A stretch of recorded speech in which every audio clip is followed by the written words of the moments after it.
প্রিয় শিক্ষার্থীরা, আশা করি সবাই ভালো আছো। আজ আমরা সপ্তম শ্রেণীর একটি সেশন পরিচালনা করব। সপ্তম শ্রেণীর গণিত বইয়ের অভিজ্ঞতা 3 হচ্ছে, দেখো, ভগ্নাংশের গসাগু লসাগু। আমরা এই অভিজ্ঞতার একটি সেশন পরিচালনা করব।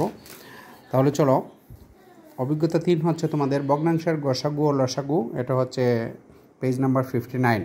তাহলে 59 নাম্বার পেজে দেখো, এখানে লেখা আছে সাধারণ ভগ্নাংশের গুণনীয়ক। আমরা সাধারণ ভগ্নাংশের গুণনীয়কে যাওয়ার আগে আমাদেরকে যে পূর্ণ সংখ্যা আছে, যে কোনো সংখ্যার গুণনীয়ক বের করা, সেটা আমাদের শিখতে হবে। আমরা যদি সরাসরি ভগ্নাংশের গুণনীয়কে যাই তাহলে তোমাদের জন্য একটু কষ্ট হবে। আমরা আজকে দেখব যে স্বাভাবিক সংখ্যার গুণনীয়ক কীভাবে বের করতে হয়। তারপরের সেশনে আমরা ভগ্নাংশের গুণনীয়কে যাব। তাহলে চলো দেখি কীভাবে স্বাভাবিক সংখ্যার গুণনীয়ক বের করতে হয়। গুণনীয়ক কি, এখানে দেখো লেখা আছে, কোনো একটি পূর্ণ সংখ্যার গুণনীয়ক সেই পূর্ণ সংখ্যাগুলো যেগুলো দ্বারা পূর্ণ সংখ্যাটি নিঃশেষে বিভাজ্য। তাহলে কোনো একটি পূর্ণ সংখ্যার গুণনীয়ক সেই পূর্ণ সংখ্যাগুলো, অর্থাৎ একটি সংখ্যাকে যে পূর্ণ সংখ্যা দ্বারা নিঃশেষে ভাগ করা যায়, যে কোনো একটি সংখ্যাকে যে পূর্ণ সংখ্যা দ্বারা নিঃশেষে ভাগ করা যায়। যেমন ধরো, আমরা একটা সংখ্যা লিখলাম, ধরো 5। এখন 5কে যদি আমরা 2 দ্বারা ভাগ করতে চাই তাহলে ভাগ করা যাবে, কিন্তু নিঃশেষে ভাগ করা যাবে না, তাহলে দশমিক আকারে চলে আসবে। অথবা 5কে যদি আমরা 3 দ্বারা ভাগ করি তাহলে দেখা গেছে যে পূর্ণ সংখ্যায় ভাগ করা যাবে না। যেমন 5কে আমরা যদি 1 দ্বারা ভাগ করি তাহলে হবে 5, অথবা 5কে যদি আমরা 5 দ্বারা ভাগ করি তাহলে হবে 1। তাহলে এই যে 5-এর গুণনীয়ক হবে তখন 1 এবং 5। তাহলে 5-এর গুণনীয়ক আমরা পাবো 1 এবং 5। অর্থাৎ কোনো একটি সংখ্যাকে, যেমন আমরা লিখলাম 6।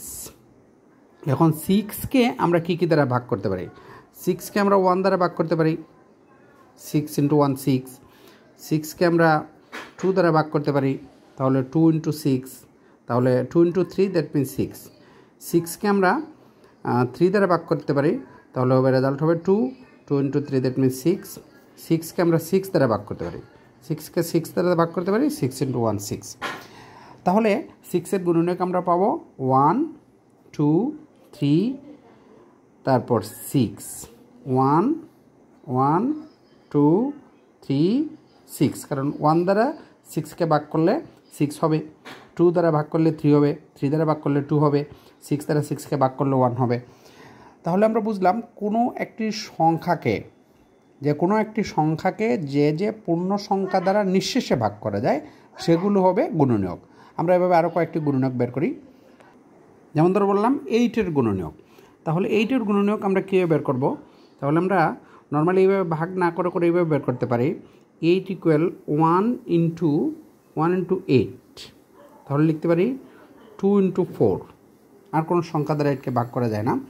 তাহলে 8-এর গুণনীয়ক হবে 1 2 4 8। এই যে সংখ্যাগুলো 1 2 4 8, এটা হচ্ছে 8-এর গুণনীয়ক। এভাবে যদি আমরা গুণনীয়ক বের করি, যেমন তোমাদের বইয়ে বলছে যে 12 সংখ্যাটি 1 2 3 4 6 এবং 12 দ্বারা নিঃশেষে বিভাজ্য। এখন 12কে 5 দ্বারা ভাগ করলে কি পূর্ণ সংখ্যা পাই? উত্তর হবে না, 12কে 5 দ্বারা ভাগ করা যাবে না। আমরা একটু আগেই বলছিলাম যে 5কে 2 দ্বারা ভাগ করা যাবে না, সেম এখানে বলছে 12কে 5 দ্বারা ভাগ করা যাবে না। তাহলে আমরা দেখি 12-এর গুণনীয়ক তারা এখানে লিখে রেখেছে যে 1 2 3 4 6। তাহলে আমরা লিখতে পারি 12-এর গুণনীয়ক। তাহলে 12-এর গুণনীয়ক কী হবে? তাহলে আমরা লিখতে পারি 12 = 1 × 12। তাহলে 12 × 1, দ্যাট মিনস 12। তারপরে আমরা লিখতে পারি 2 × 6। তাহলে 2 × 6, দ্যাট মিনস 12। অথবা লিখতে পারি 3 × 4। তাহলে 3 4 12। তাহলে 12-এর গুণনীয়ক হবে 1 2 3 4 6 12।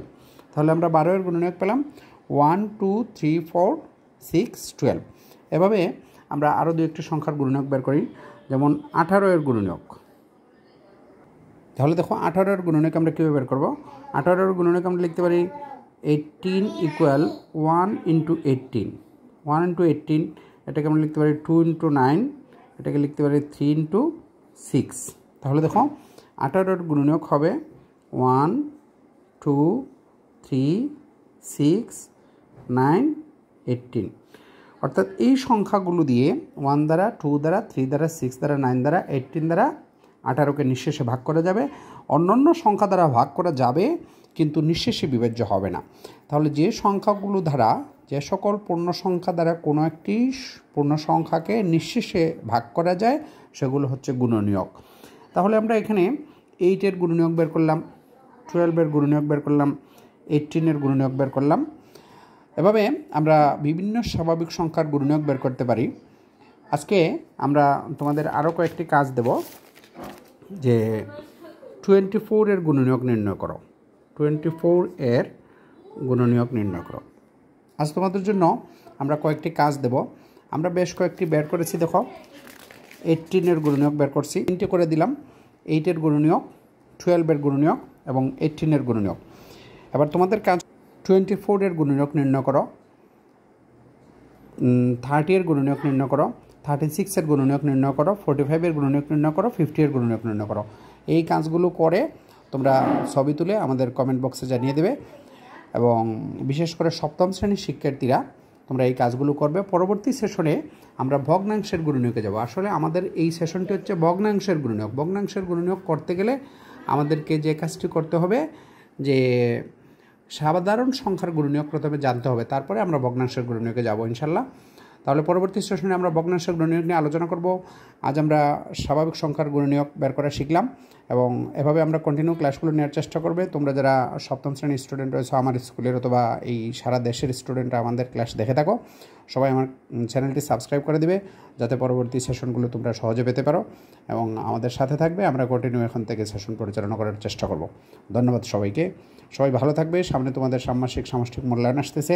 সামষ্টিক মূল্যায়নের ভালো প্রিপারেশন নেবে এবং সবাই সুস্থ থাকো, ভালো থেকো, যাতে সুস্থভাবে সামনের পরীক্ষায় অংশগ্রহণ করতে পারো, মূল্যায়নে অংশগ্রহণ করতে পারো, সেই দোয়া রইল, প্রত্যাশা রইল। সবাই ভালো থাকবে। ধন্যবাদ। আসসালামু আলাইকুম।